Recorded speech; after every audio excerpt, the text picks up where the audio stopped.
नमस्कार।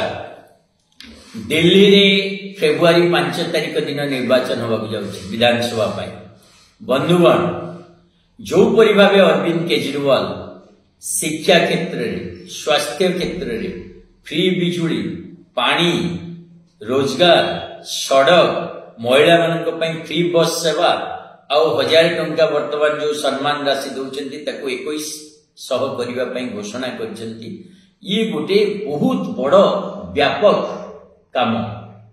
तेणु दिल्लीवासी को अनुरोध, विशेषकर ओडिशार जो माँ भौणी माने भाई भौणी माने दिल्ली रे बास करचंती तांको अनुरोध, पुणी थरे झाड़ू चिन्ह रे वोट दियंतु और अरविंद केजरीवाल को निर्वाचित करंतु। अरविंद केजरीवाल निर्वाचित होगा केवल दिल्ली पाई आवश्यक न, पूरा भारत वर्ष पाई आवश्यक। कारण से जो जाति धर्म ठू बाहर रही केवल शासन को नहीं सुशासन राजनीति करछंती, तार आवश्यकता भारत वर्ष रही। अन्य पक्षे भारतीय जनता पार्टी जहां आम जुमला पार्टी कहूचे, जहां गाली गुलज पार्टी कहूचे, जो परि भाव में अति कदर्य भाषा रे गाली गुलज करछंती, जो परि भाव में मिथ्या प्रतिश्रुति दउछंती और मिछ कहउछंती, ताकू विरोध करा जिबा दरकार।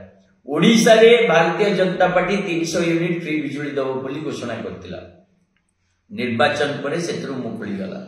ओडिशा रे प्रत्येक वर्ष प्रत्येक महिला को 50,000 टंका दबो बोली घोषणा करथिला, ताकू 5 वर्ष रे दबो बोली घोषणा पुणी कला। जितिबा परे पुणी ओडिशा रे चासी मानन को कहिदिला जे आमे धानर रेट तो बढ़ेबु, मंडी ठीक रे खोला रहबा, आपण धान बिकि परिबे। आपण देखंतु मंडी रे अवस्था जा दरदाम वृद्धि जो परिभाग बढ़ी, गुंडागर्दी जो परिभाग ओडिशा बढ़ी, जो परिभाग अराजकता देखा देछि। तेणु गोटे पटे भारतीय जनता पार्टी अराजक शासन और अन्य पटे अरविंद केजरीवाल सुशासन, भारत को नंबर 1 करिवार प्रचेष्टा, दिल्ली को देशर राजधानी हिसाब से मजबूत करिवार जो प्रचेष्टा, ताको आमे मन समस्त समर्थन दबा उचित। झाड़ू चिन्ह रे वोट दी पुणी थर अरविंद केजरीवाल को निर्वाचन में जीतिबा पाई, मुख्यमंत्री होगा अनुरोध करुछि। बहुत बहुत धन्यवाद। नमस्कार।